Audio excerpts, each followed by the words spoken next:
अस्सलाम वालेकुम नाज़रीन। प्रोग्राम न्यूज़ टॉक में अव्हांखे चऊं था भली कार। ऐं अॼु प्रोग्राम में पाण पहिरें हिस्से में जंहिं इंतहाई अहम मौज़ू ते ॻाल्हि ॿोल कंदासीं उहो मौज़ू आहे टिनि मुल्कनि, टे मुस्लमान मुल्क ख़ासि तौर ते पाकिस्तान, सऊदी अरब ऐं उन सां गॾोगॾु तुर्की विच में जेको ही दिफ़ाई मुआहिदो थियो आहे, काफ़ी ज़बरदस्त ॾिठो वञे त हिकिड़ी डेवलपमेंट आहे मुस्लिम दुनिया जे हवाले सां। ऐं इहा हिकिड़ी ख़्वाहिश रही आहे पुराणी त इन्हनि मुल्कनि विच में इतिहाद हुजणु खपे, अमन हुजणु खपे, जीअं दुनिया जे ॿियनि मुल्कनि में आहे।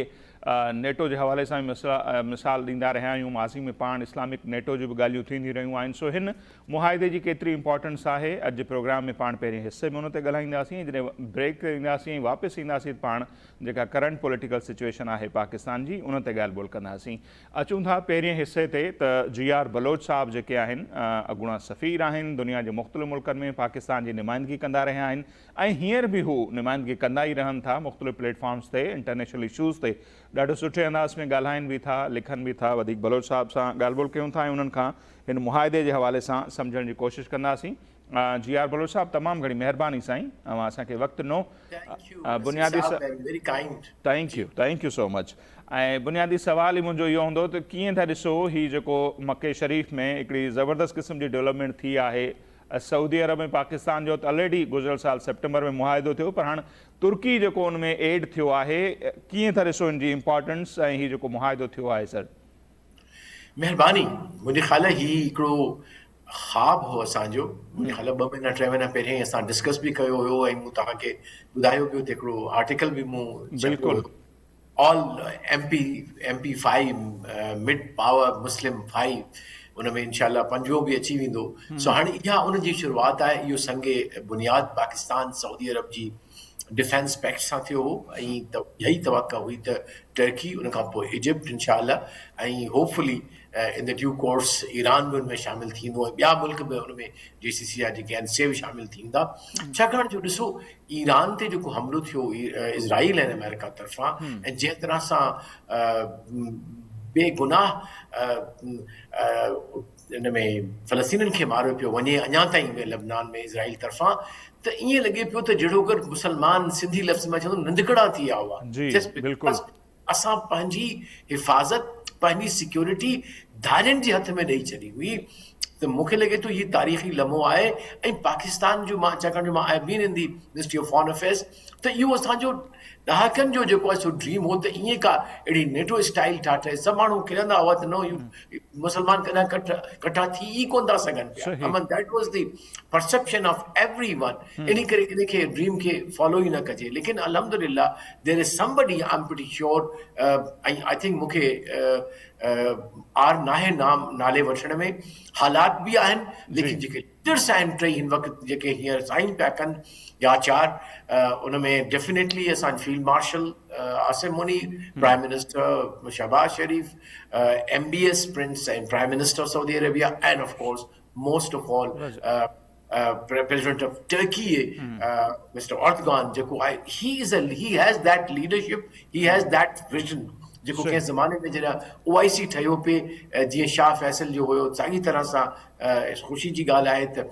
MBS बि उन कॉन्सेप्ट खे अपनायो आहे त ॿियो हल असां वटि कोन्हे इस्लामिक उम्मा खे मुस्लमाननि खे इज़त सां रहण जो, इज़त सां, मां दोबारा रिपीट थो कयां, इज़त सां रहण जो, त हू गॾु थियनि, का शक न आहे। सो मुंहिंजे ख़्याल में इंशाल्लाह इहो बुनियाद बणिजी वियो आहे, हिकिड़ी इमारत खड़ी जो बुनियाद आहे। इंशाल्लाह अॻिते हली ॾिसंदासीं त ही वॾी प्रॉपर हिकिड़ो डिफेंस जेको आहे सो एग्रीमेंट इम्प्लीमेंट बि थींदो ऐं हिकिड़ो वॾो डिटेरेंट थींदो। जेके एजमोन आहिनि सभु खां, ॾिसो it's very important 2 points I will say.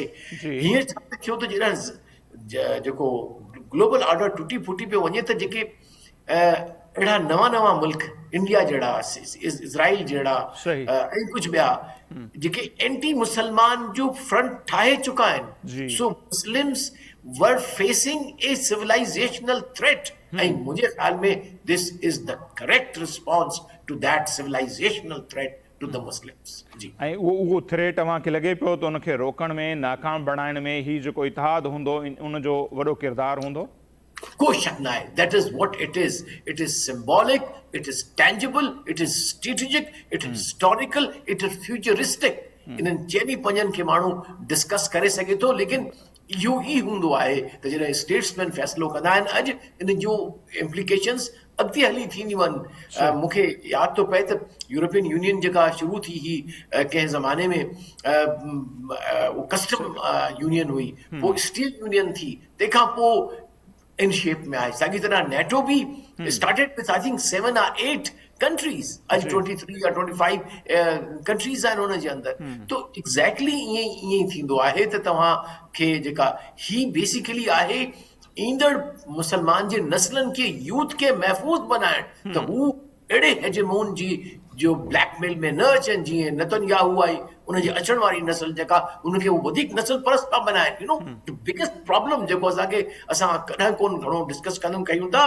त ईंदड़ जेके नस्लूं आहिनि इन सिस्टम में जेके प्रोपेगेट थियूं आहिनि इंडिया में हिंदुत्व जो ऐं होॾां जेको आहे ज़ोनिज़म जो, they will be more dangerous than their these elders. मोदीअ खे जॾहिं 10 साल खां पोइ कोन हूंदा, पर उन खां पोइ जेका असांखे रिपोर्ट मिलनि थियूं, पढ़ूं था असां, त जेके हिंदुत्व था जेके नौजवान आहिनि उहे इन खां बि वधीक नफ़रत करण वारा ऐं ज़ालिम आहिनि।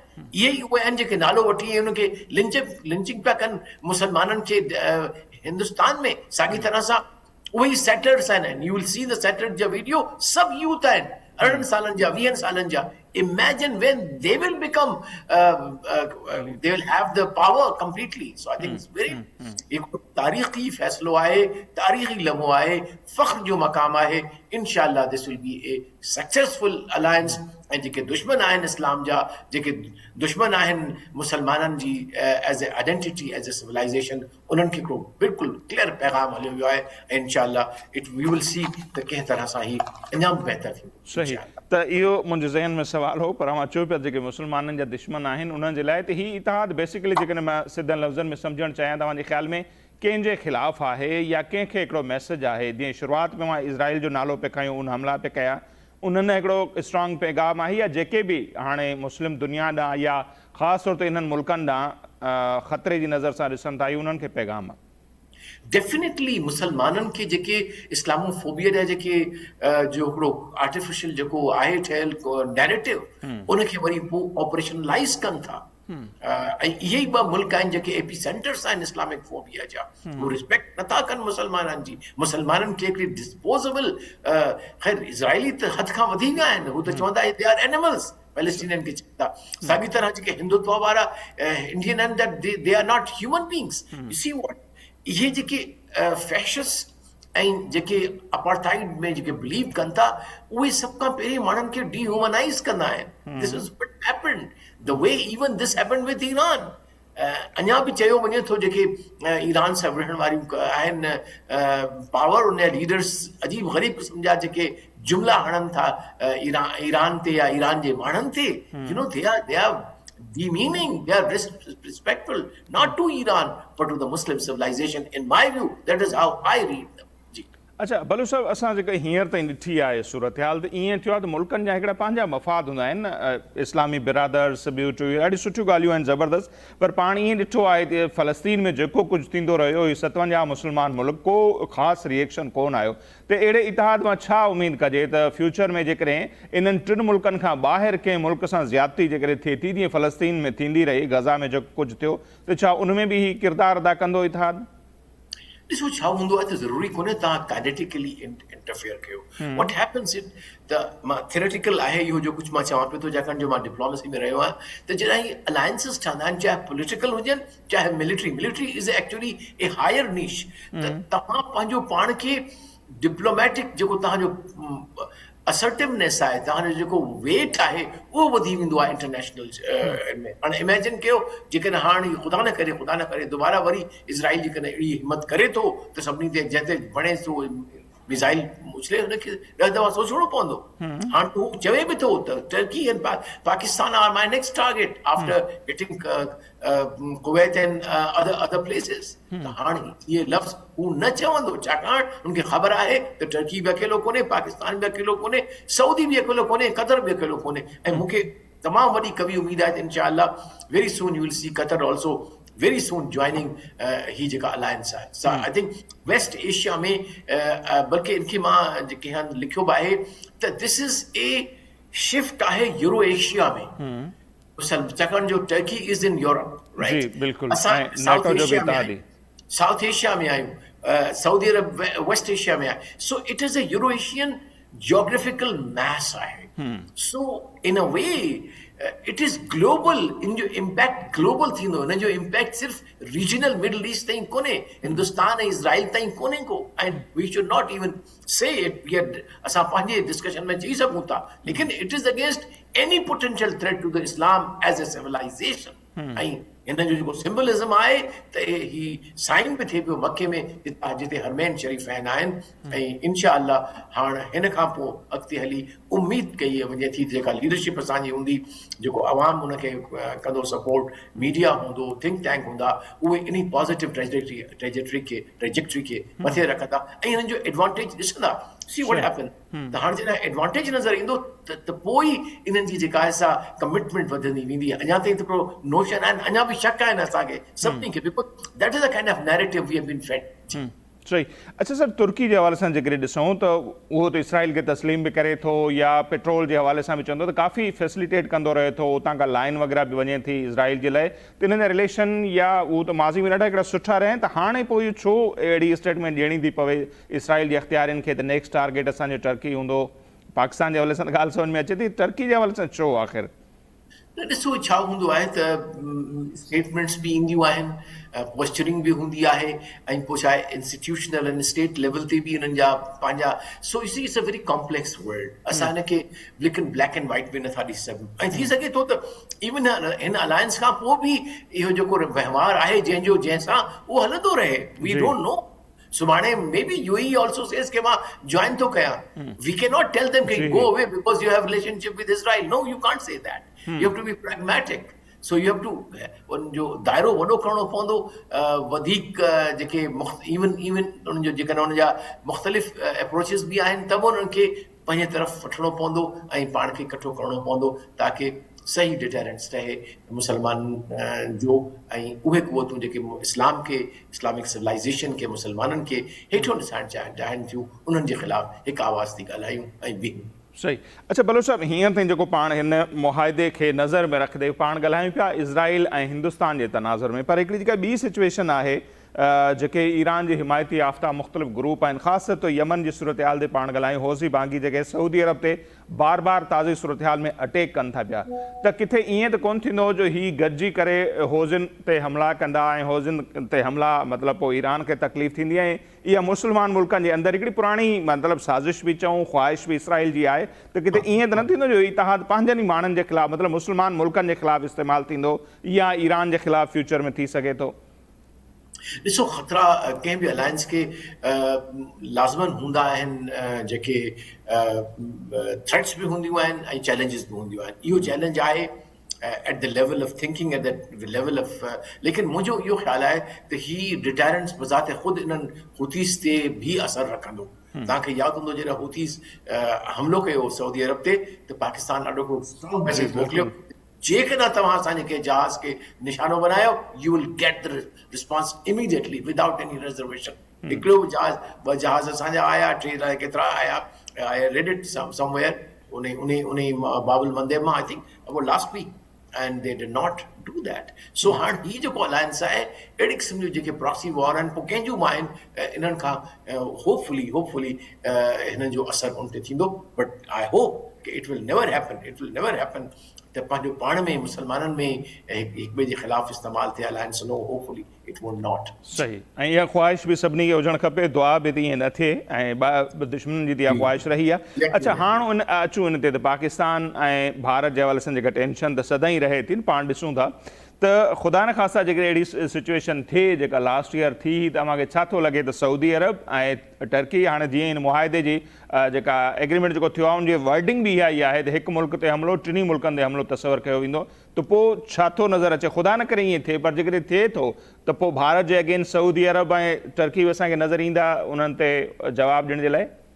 ॾिसो, हिननि जो जवाब जो रिस्पॉन्स मुख़्तलिफ़ हूंदो। अच्छा। पाकिस्तान चाहे जो 3 कंपोनेंट्स आहिनि हिन जा। सऊदी वटि कैपिटल आहे ऐं ऑयल आहे जी। टर्की वटि टेक्नोलॉजी आहे।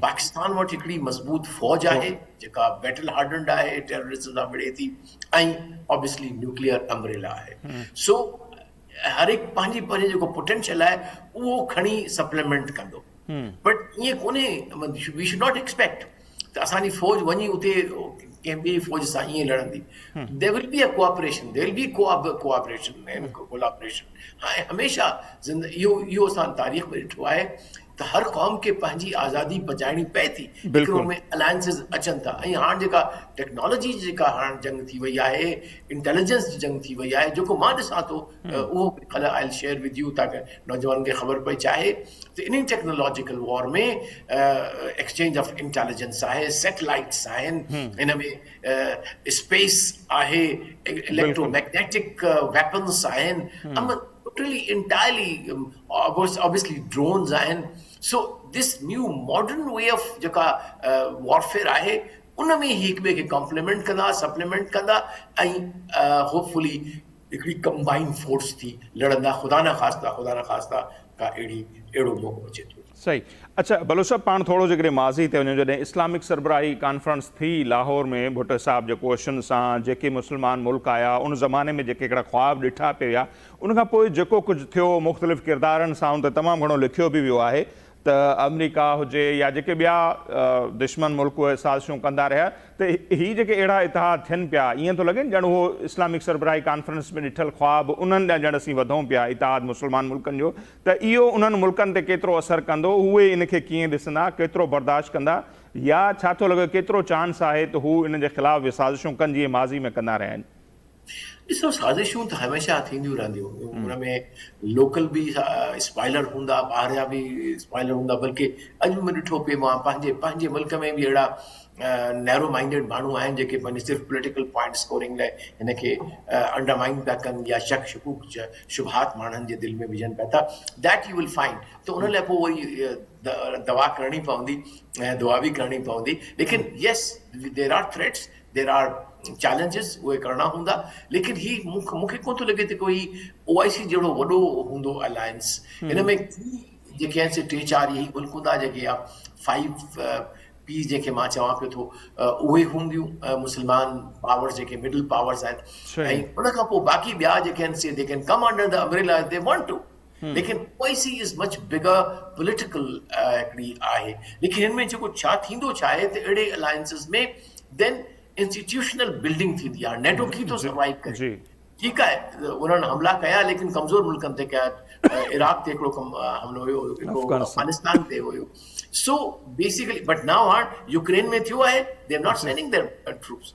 लेकिन ईरान जे हिन जंग में उन्हनि साथ न ॾिनो सो बट चाहे जेका इंस्टीट्यूशनल कोलैबोरेशन कोऑपरेशन आहे त उन में तव्हांजो हिकिड़ो पोटेंशियल रहंदो आहे and that potential remains A deterrence member मुल्कनि उन्हनि जे लाइ सो हिन जो असल ऑब्जेक्टिव इहो आहे त जेको बि मुल्क आहे हिन जो मेंबर उन जी डिफेंस खे कॉम्प्लीमेंट कयो वञे स्ट्रेंथन कयो वञे ॿिए जे पोटेंशियल सां ऐं इंस्टीट्यूशनल स्ट्रेंथ वधी वञे जंहिंमें ट्रेनिंग आहे जंहिंमें एक्सरसाइज़िस आहिनि जंहिंमें प्रेज़ेंस आहे ईअं न थी न सुभाणे छो this is the most important region in Asia, Middle East या West Asia and जेकॾहिं हिते का बि नथी ठहे अलायंस को बि हुनखे मालकी नथो करे त there will be several people who will be claimant. India सभ खां वॾो आहे जुलाई में को बिलियंस ऑफ डॉलर जा नेवी जेके नया एसेट आहिनि तव्हां उहा रिपोर्ट त पढ़ी ॾिसो उनमें स्टील फ्रिगेट्स आहिनि एतरी सारी उन्होंने परचेज कई है इंडक्शन कई है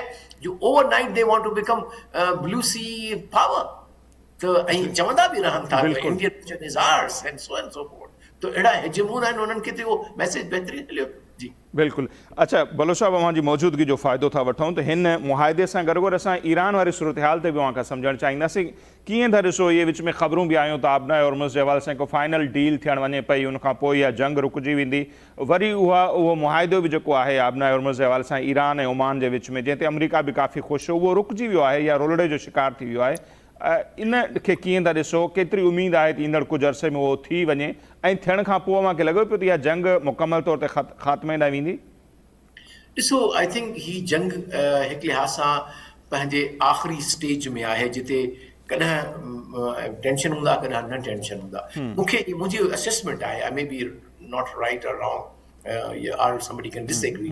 The Iran जी strategy exactly ये है जीअं hostages जे हवाले में हुई 1970s में त उन्हनि जॾहिं hostages वठा त पोइ उनखे छॾिया न जेसि ताईं के जेको सिटिंग प्रेसिडेंट हो US जो उहो डिफीट न पे थी वियो कार्टर ऐं रेगन न अची वियो exactly on the day of his inauguration. सो साॻी तरह सां ईअं लॻे थो त नवंबर ताईं इहो रोला रहंदा, इहो ॾिसंदासीं असीं मिड टर्म इलेक्शन ताईं जी मिड टर्म बिल्कुलु that is the target. Okay thank U sir, thank you so much असां असां लाइ वक़्तु कढियो. नाज़रीन जी आल परोर साहब जो तजो अवां जे साम्हूं आहे. जीअं शुरूआति कईसीं मुआहिदो जेको थियो आहे टिनि मुल्कनि जे विच में, सऊदी अरब, पाकिस्तान ऐं तुर्की जे विच में, उन सां गॾोगॾु ईरान जी सूरत हाल ते बि सम्झण जी कोशिशि कईसीं. हिते वक़्तु थिए पियो मुख़्तसिर ब्रेक जो, ब्रेक वठंदासीं. जॾहिं पाण वापसि ईंदासीं त पाकिस्तान जी सियासी सूरत हाल ते ॻाल्हि ॿोल कबी. खोड़ मसइला आहिनि हिते बि सियासी हवाले सां, हुकूमत जे हवाले सां, निज़ाम जे हवाले सां, तहरीक इंसाफ़ जी धमकियूं बि आहिनि. उन ते ॻाल्हाइबो ब्रेक खां पोइ. जी नाज़रीन, ब्रेक खां पोइ हिकु भेरो ॿीहर प्रोग्राम में अव्हांखे चऊं था भलीकार ऐं पाण ॻाल्हि ॿोल कंदासीं पाकिस्तान जी सियासी सूरत हाल जे हवाले सां. मंज़रनामो कीअं आहे उनखे सम्झण जी कोशिशि कबी. ख़ासि तौर ते तहरीक इंसाफ़ जेको जलसो बि कयो ख़ैबर पख्तूनख्वा में, पेशावर में, ऐं ख़ान साहब जी आज़ादी जे हवाले सां नए लॉन्ग मार्च जो बि ऐलान थियो आहे 27 सेप्टेम्बर ते. सुहेल आफ़रीदी साहब चवनि था त हू इस्लामाबाद रा मार्च कंदा. उन मार्च जी मंज़िल डी चौक हूंदी या अडियाला जेल. खोड़ मामला आहिनि, उन्हनि खे सम्झण जी कोशिशि कंदासीं. पेशावर सां तालुक़ु रखंदड़ सीनियर सहाफ़ी ऐं तजज़िया शाहिद हमीद साहब हींअर असां टेलीफोन लाइन ते मौजूद आहिनि. शाहिद हमीद साहब, बहुत शुक्रिया सर, आपने हमारे लिए वक्त निकाला. कैसे देख रहे हैं, पहले तो आपसे ये समझेंगे कि जो पावर शो इतने अरसे के बाद तहरीक इंसाफ ने अपने जो गढ़ है वहाँ पर पेशावर में किया 5 तारीख को, पहले तो वो कैसा रहा, और उसमें फिर आते हैं जो ऐलान उन्होंने किया है लॉन्ग मार्च का इस्लामाबाद की तरफ 27 सितंबर को, उसको कैसे देखा जा रहा है? जी बहुत शुक्रिया नसीब. देखिए ये एक हमें दिखाई दे रहा था, ये जो जलसा हुआ है इससे कुछ दिन पहले हमारी मुलाकात हुई थी चीफ मिनिस्टर के साथ. अच्छा. और वो हमें ये बता रहे थे कि जाहिर है कि हमने इतना सब्र कर लिया है, 3 साल हो गए हैं, और हम पे आवाम का भी प्रेशर है, पार्टी का भी प्रेशर है, और हम खुद भी ये देख रहे हैं कि अब कोई रास्ता नहीं है तो हमें निकलना पड़ेगा. और उसी कंटिन्यूएशन में उन्होंने ये ऐलान किया है. ये भी इतलात है कि शायद वो इससे पहले निकलने के मूड में थे कि वो अगस्त के महीने में ही उनका मूड था कि वो प्रोटेस्ट करें, इस्लामाबाद की तरफ जाएं, बट उनकी पार्टी जो है वो उनके साथ कुछ लोग एग्री नहीं कर रहे, कुछ टाइम आप जरूर गेन करें ताकि एक तैयारी हो, तैयारी के साथ निकल सके. अब देखिए सवाल ये पूरा होता है कि इससे पहले भी एहतजाज होते रहे हैं, लॉन्ग मार्च भी होते रहे हैं, इस्लामाबाद की तरफ भी जाते रहे हैं. आपको याद होगा नवंबर वाला जी, फिर उनके साथ दूसरा बीबी वो गए, वो मार्च करते हुए गए. लेकिन क्या हुआ, किस तरीके से उनकी वापसी हुई और किस तरीके से एक वो मंजर से गायब हो गए, और फिर अचानक यहाँ पे शांगला में कहीं नजर आए, कहीं वो हरिपुर में दिखाई दिए. तो ये एक सिचुएशन अभी भी है कि आया ये जाते हैं तो ये क्या करने का इरादा रखते हैं, क्या करने का प्रोग्राम रखते हैं, क्या ये वहाँ चौक में तो उन्हें छोड़ेंगे नहीं, वो तो रेड जोन है, तो ये क्या करेंगे, कहाँ बैठेंगे, क्या इनका प्लान होगा, ये भी इन्होंने चेकआउट नहीं किया. लेकिन डेफिनेटली एक सिचुएशन तो डेवलप होगी कि अगर ये जाते हैं और ये अगर वहाँ पे स्टे करते हैं, जैसे कि ये कह रहे हैं कि हम अपने साथ टेंट भी लेके जाएंगे और मोबाइल वॉशरूम भी लेके जाएंगे एंड सो, तो इन दैट केस फिर क्या पोजीशन बनेगी, फेडरल जो गवर्नमेंट है वो क्या कहाँ स्टैंड करेगी, क्या इक़दाम होंगे. तो ये अभी क्वेश्चन हैं जो चूंकि अभी टाइम भी है, तो ये आने वाले दिनों में सिचुएशन वाज़ेह हो. सही. अच्छा, जलसे के हवाले से अगर आपसे समझें तो ये खान साहब की कैद के हवाले से थी तकरीबात, जो भी उनको 3 साल मुकम्मल हुए. तो इस जलसे में जो मेन क़यादत है खैबर पख्तूनख्वा से जिसका ताल्लुक है, उनमें से कौन कौन आया था वहाँ पर सर? देखिए जो पार्टी लीडरशिप है उनमें से गो के सारे लोग तो नहीं थे, लेकिन फिर भी वहाँ पे जो लीडरशिप है उनमें फैसल जावेद थे और जो दीगर रहनुमा थे वो मौजूद थे. बट बुनियादी तौर पे ये जो जलसा था ये खैबर पख्तूनख्वा के जो वज़ीर आला हैं सुहेल आफरीदी, ये उनका शो था जी. और उन्होंने अपना शो दिखाया है और उन्होंने अपना शो कामयाब भी किया. ज़्यादा कामयाब तो होता है, वज़ीर आला हैं, वो उनके साथ गवर्नमेंट है, मशीनरी है, वो तमाम मामलात हैं, और जो लोग हैं 8,000 कुर्सियां उसमें डाली गई थी। जैसा गाँव में इर्द गिर्द के लोग खड़े थे, यूँ समझ लीजिए 15,000 लोग होंगे या 20,000 होंगे, तो ये एक बाकायदा एक बड़ा मजमा तो बन जाता है। सही। और उसमें उन्होंने रश भी जमा कर दी, लेकिन असल इम्तिहान तो अब ज़ाहिर है कि 27 सितंबर को होगा कि तब क्या होगा। अच्छा, ये जो तारीख एक लंबी दी गई है, इस पर भी बड़ी डिस्कशन चल रही है, इसके क्या असबाब है? क्यों अगस्त में नहीं हुआ, सितंबर में चले गए? और फिर अलीमा खान साहिबा का भी बयान आपने सुना होगा कि वो कोई इससे खुश नज़र नहीं आ रही थी, मतलब उनको लग रहा था कि ये उनको भी ये लग रहा था कि तारीख बहुत दूर की दी गई है और खान साहब वहाँ पर इंतज़ार कर रहे हैं, तो उनकी फैमिली को भी ये था कि शायद पहले हो। तो ये इतनी बड़ी तारीख देना, इसके पीछे क्या असबाब है सर? देखिए, मैंने वही कहा ना कि इसमें जो सोहेल अफरीदी साहब हैं वो शायद इस मूड में थे कि जल्दी किया जाए, अगस्त के महीने में ये किया जाए, क्योंकि खान साहब को 3 साल पूरे हो गए हैं और अब चौथा साल उनका शुरू हो गया है। तो इनका मूड यही था कि अगस्त में होना चाहिए, लेकिन पार्टी के कुछ लोग इस चीज से एग्री नहीं थे और वो चाह रहे थे कि हम तैयारी के साथ जाएं और जो भी मामला हो वो अच्छे तरीके से हो। लेकिन मेरा अपना ख्याल ये है कि बुनियादी तौर पे कुछ लोग ऐसे हैं कि जो अब भी मफाहमत और मुज़ाकरात के लिए कोशा हैं और उनकी ये कोशिश है कि ये जो 27 सितंबर का आपने ऐलान किया लॉन्ग मार्च का, इसे हम बतौर थ्रेट इस्तेमाल करेंगे कि अगर आप नहीं करते, हमारे साथ बातचीत नहीं करते, मामला को आगे नहीं बढ़ाते, तो इन दैट केस हम फिर आ रहे हैं इस्लामाबाद। और आप देखिए कि फिर अचानक ये बात सामने आई कि कौमी असम्बली के स्पीकर आया सादिक साहब जो है उन्होंने उनके साथ मुज़ाकरात हुए हैं और कमेटी में वापसी पर बातचीत हो रही है। आज गो के आया सादिक साहब ने तो उसकी तरदीद कर दी है, बट जाहिर है कि कोई भी सफों से कहा गया है कि हमारी बातचीत हो रही है, तो अब ये बात भी है। और ये भी हो सकता है कि एस्टैब्लिशमेंट के साथ भी उनके मामला कहीं चल रहे हों। तो ये सारी चीजें हमें बताती हैं कि जो टाइम रखा गया है बुनियादी तौर पर एक इसे यूटिलाइज करने की कोशिश की जा रही है ताकि कोई बेहतरी की और मफाहमत की राह निकाली जा सके। तो हम ये उम्मीद भी कर सकते हैं कि इस बीच में तहरीक इंसाफ अगर इतना प्रेशर डेवलप करने में कामयाब हो जाती है कि बड़े लोग लेकर वो आ रहे हैं, तो उसके बाद कम से कम ये हो कि खान साहब से मुलाकात जो लंबे अरसे से बंद पड़ी है उसका कोई चांस बन जाए, पार्टी रहनुमाओं से या ख़ानदान के फ़र्दों के साथ उनकी कोई मुलाकात वगैरह करवाई जाए, तो इसका कोई इम्कान देख रहे हैं शाह साहब?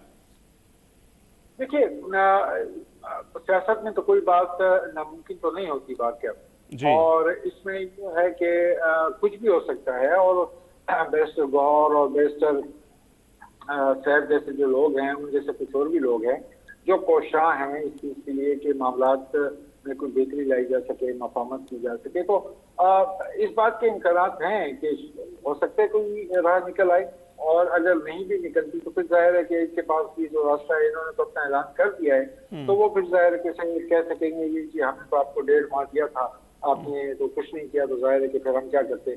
लेकिन असल सवाल तो तब होगा कि जब ये 27 को यहाँ से चलेंगे और ये इस्लामाबाद 27 को पहुंचते हैं, 28 को पहुंचते हैं, तो उसके बाद क्या होगा? क्या फेडरल हुकूमत में बैठने देगी वहाँ पे? ये एक सवाल होगा, या ये फिर उसी तरह 12 जिले जो हैं वो पैदल क्रॉस करते हुए वापस आएंगे।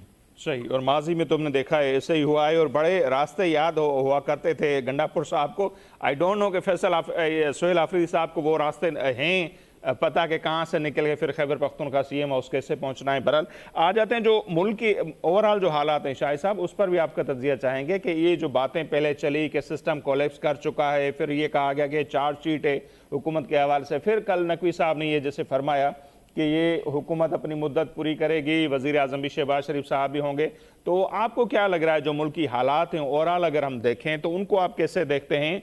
ये उम्मीद करें पाकिस्तान जैसे मुल्क में कि 80 साल तकरीबन होने को है कि किसी वज़ीर आज़म ने मुद्दत पूरी नहीं की, तो ये एजाज़ शहबाज शरीफ साहब को मिलेगा कि वो अपनी 5 साल मुद्दत पूरी करें? देखिए, शहबाज शरीफ साहब को ये एजाज़ तो है कि जो उन्हें 1.5 साल की जो हुकूमत पहले से उन्होंने पूरा वो तो उन्होंने पूरा किया था। अब देखिए, ये क्वेश्चन है कि वो ये टेन्योर पूरा करेंगे या नहीं, और ये बहुत बड़ा क्वेश्चन है, इतना आसान जाहिर का सवाल नहीं है।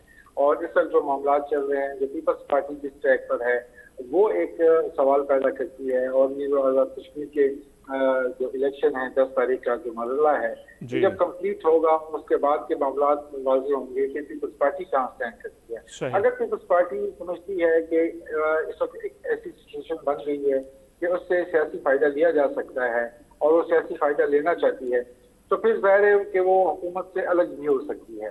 और अगर वो हुकूमत से अलग होती है तो जाहिर है कि फिर तो हुकूमत जो है खत्म हो जाएगी, फिर हुकूमत रह नहीं सकती, उनके पास अक़लियत नहीं रहेगी।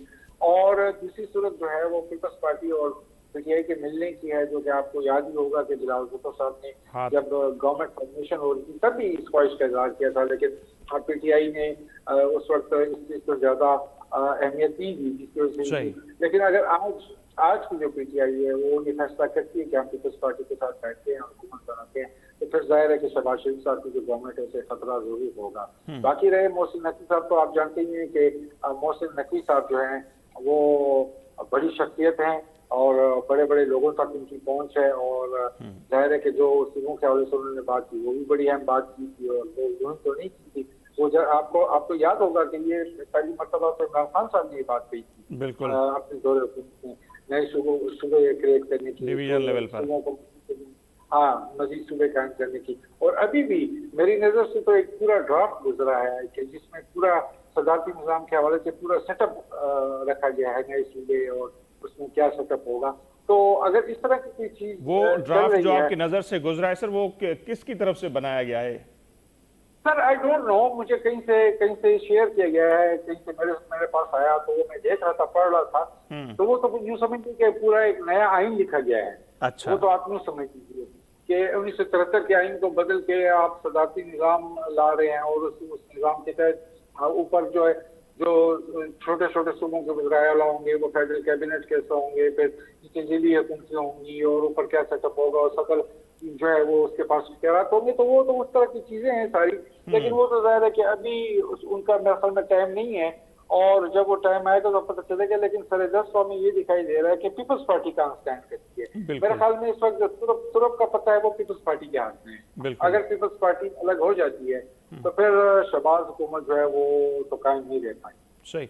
अच्छा, इसी हवाले से खान साहब के बयान का आपने हवाला दिया, डिवीजन के लेवल पर सूबों की बात उन्होंने की थी कि मेरी ख्वाहिश है, तो खैबर पख्तूनख्वा में हम हज़ारा सूबे की तहरीक देख चुके हैं, माजी में तशद्दुद भी हुआ, कुछ जाने भी गई थी, आपको याद होगा।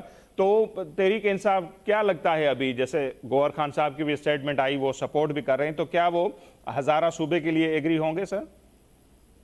देखिए, ये एक बड़ा इशू है, आपने सही कहा। 2010 में जब खैबर पख्तूनख्वा का नाम NWFP से तब्दील करके खैबर पख्तूनख्वा रखा गया, उस वक्त हज़ारा डिवीजन में बड़ा हंगामा हुआ और 10-12 लोग वहाँ पे शहीद हुए, मरे, और इस तरह जख्मी हुए। बहुत बाबा हैदर जमान बिल्कुल बड़े लीडर थे जो लीड कर रहे थे। बाबा हैदर जमान अब चूंकि दुनिया में नहीं रहे, अल्लाह ताला उनकी मफ़रत करे, लेकिन जो हज़ारे के जितने भी नुमाइंदगान हैं, जो MLAs हैं, सेनेटर्स हैं, उनमें से कोई भी पीछे नहीं हो सकता। आपको याद होगा 2-4 रोज कबल भी मैं देख रहा था कि बाकी वजीर जो हैं मजहबी अमूर वो तला महमूद साहब से उन्होंने मिस्र का प्रेस कॉन्फ्रेंस की और उन्होंने बात की हज़ारा सूबे की। तो सिर्फ अब हज़ारा तक बात नज़ीब नहीं है, शुमाली जो अजला हैं हमारे, ये जो वीर चित्राल और स्वात और ये जो एरियाज हैं, इनके लोगों का भी डिमांड है कि हमें अलग सूबा दिया जाए, शुमाली अजला को मिलाकर। तो जो जनूबी अजला हैं उनकी अलग से डिमांड है कि हमें सूबा दिया जाए, हमारे अजला को मिलाकर सूबा बनाया जाए। तो इन दैट केस वही 4 सूबे बन जाएंगे कि हज़ारा, सेंट्रल, नादरन और सदरन। तो वो तो एक वो लंबी चौड़ी कहानी है, जाहिर उसके लिए रेजोल्यूशंस पास होनी है, आइन में चेंजेस होनी है। तो अब वो आइन में आप चेंज करते हैं, सदारती निजाम अगर लाया जा रहा है, कोई लाने की ख्वाहिश रखते हैं तो तब चेंज करते हैं, तो तब की बात है। लेकिन सरेदस्त ये मरला है कि आने वाले दिनों में क्या होगा, शहबाज हुकूमत अपने आप को कैसे सेफ रखेगी, कैसे बचाएगी, क्योंकि मुश्किलात बाहर के आपको उनकी तरफ बढ़ती हुई दिखाई दी। तो पीपल्स पार्टी का जैसे आपने जिक्र किया, वो आपको लगता है कि इतने संजीदा होंगे कि हुकूमती इत्तेहाद से बाहर आ जाएं, तो फिर बड़ी उनको कुर्बानियां देनी पड़ेंगी, ये जो आइनी ओहदे हैं वो छोड़ने पड़ेंगे, और उसके बाद PTI का कोई इत्तेहाद का चांस आपको नजर आ रहा है जिसमें फिर मौलाना फजल रहमान साहब भी अपना हिस्सा डालें? देखें, जो PTI ने टाइम गेन किया है ना, वो शायद इसीलिए गेन किया है कि जो भी उनके मामला चल रहे हैं वो मामला मैच्योरिटी की तरफ चले जाएं। और अगर इस तरह की सिचुएशन होती है तो मौलाना साहब उनके साथ जा भी सकते हैं, क्योंकि वो PTI के तो बारकब इस वक्त करीब हैं, और अगर वो चले जाते हैं तो ये उन्हें एक एक्स्ट्रा सपोर्ट मिल जाएगी। और यकीनन ये एक सवाल होगा। लेकिन अगर पीपल्स पार्टी और पीटीआई मिलकर हुकूमत बना लेते हैं तो फिर तो आईनी ओहदे रहेंगे उनके पास, फिर तो उन्हें कोई मुश्किल नहीं होगी, क्योंकि अगर प्राइम मिनिस्टर उनका आ जाता है तो फिर उन्हें मुश्किल नहीं है। प्रेसिडेंट भी रहेगा, चेयरमैन सेनेट है, वो उन्हीं के पास रहेंगे, और सिंध और बलूचिस्तान में हुकूमतें हैं और जो गवर्नर हैं। मतलब अदम एतमाद के हवाले से आप कह रहे हैं कि कोई अगर इस तरह की तहरीक आए तो वो, अगर हम तादाद भी देख लें असेंबली मेंबरान के, 74 पीपल्स पार्टी के हैं, तकरीबन 80 पीटीआई के हैं, 154 ये होते हैं, उसके बाद 10 जेयूआई की हैं, उसके बाद भी हम देखते हैं कि तकरीबन 10 के करीब इनको 172 चाहिए आई थिंक अदम एतमाद की तहरीक के लिए। तो वो आपको लगता है ऐसा माहौल भी बन सकता है, ये 10 एक्स्ट्रा वोट भी या 8 मिल सकते हैं? देखिए, जब ऐसा माहौल बने कि पीपल्स पार्टी और पीटीआई एक होते हैं, साथ में जेयूआई आती है, तो फिर माहौल बन ही जाता है। फिर जो छोटी मोटी पार्टियां हैं जो है, वो अगर जिस तरह आज पीपल्स पार्टी हुकूमत में नहीं भी है लेकिन हुकूमती बेंचों पर है, तो कुछ पार्टियां इस तरह भी हो सकती हैं कि वो हुकूमत में ना शामिल हो लेकिन हुकूमती बेंचों में जाकर बैठ जाएं सपोर्ट के लिए। तो दैट केस हुकूमत तो बन सकती है। ये सारी पॉसिबिलिटीज तो बात मौजूद हैं। और अब शहबाज शरीफ साहब क्या करते हैं, वो वैसे भी अर्ज़ मुक़द्दस की तरफ गए हुए हैं, और देखेंगे वो वहाँ से क्या अपने लिए लेकर आते हैं। खाना काबा में उन्होंने जाके नवाफिल अदा किए, तो जरूर इस सिचुएशन पर भी उन्होंने अल्लाह ताला के हजूर आगे जला कर कुछ न कुछ जरूर मांगा होगा इस सारी सिचुएशन पर। तो मामला देखते हैं कि अब किस रुख बनते हैं। बिल्कुल, और बड़ी अचीवमेंट तो उनको हुई है जो आज मुआहिदा हुआ है टर्की, पाकिस्तान और सऊदी अरब का दिफाई मुआहिदा। तो बज़ाहिर देखा जाए, शहबाज शरीफ साहब सिग्नेचर कर रहे थे, तो एक बड़ी अचीवमेंट भी है, और फील्ड मार्शल साहब भी उनके साथ हैं। तो कुछ लोगों का ख्याल है कि ये सेम पेज बरकरार है, उसके फटने के फिलहाल कोई चांस नजर नहीं आ रहे। देखिए, ये तो सफात जो है वो कभी भी अचानक फट जाया करते हैं। सफात तो इतने मजबूत होते नहीं है, सिर्फ एक हाथ की एक जुम्बिश जो है वो सफा फाड़ देती है, तो फिर वो ना सफर होता है और ना सेम पेज रहता है। तो ये आने वाले दिनों में पता चलेगा कि कौन कहाँ स्टैंड करता है। ठीक है शाहिद साहब, बहुत शुक्रिया, आपने हमारे लिए वक्त निकाला। Thank you so much. Nazir Shahid Amin sahab senior journalist आहिनि ख़ैबर पख्तूनख्वा सां, उन्हनि जो तालुक़ आहे, उन्हनि जो तर्जियो अवां जे साम्हूं आहे। ॾिसूं था कहिड़ी सूरत हाल बीहे थी पाकिस्तान जे अंदरि। ऐं अॼु जेका ताज़ी बिलावल साहब ॻाल्हि ॿोल कई आहे, त उन्हनि चयो त उन्हनि जेको उन्हनि खे अल्टीमेटम ॾिनो आहे रुॻो पंहिंजे तरफ़ां नाहे ॾिनो, पर जेके ॿियूं क़ुवतूं आहिनि उहे बि उन्हनि खां ख़ुशि न आहिनि। गॾोगॾु नून लीग जे अंदरूनी जेके इख़्तिलाफ़ आहिनि उन्हनि जो बि बिलावल साहब ज़िक्र कनि पिया या दावा कनि पिया। उहे चवंदा त असल जहिड़ो त लाहौर ऐं जेको इस्लामाबाद जे विच में आहे, मतिलबु मरियम ऐं शहबाज शरीफ साहब जे विच में जहिड़ो हलंदड़ आहे, उहो बि नून लीग जे लाइ वॾी बकौल बिलावल साहब त वॾी परेशानी आहे। ॾिसूं था छा थो थिए। बज़ाहिर त नज़र अचे पियो त सेम पेज स्टिल आहे।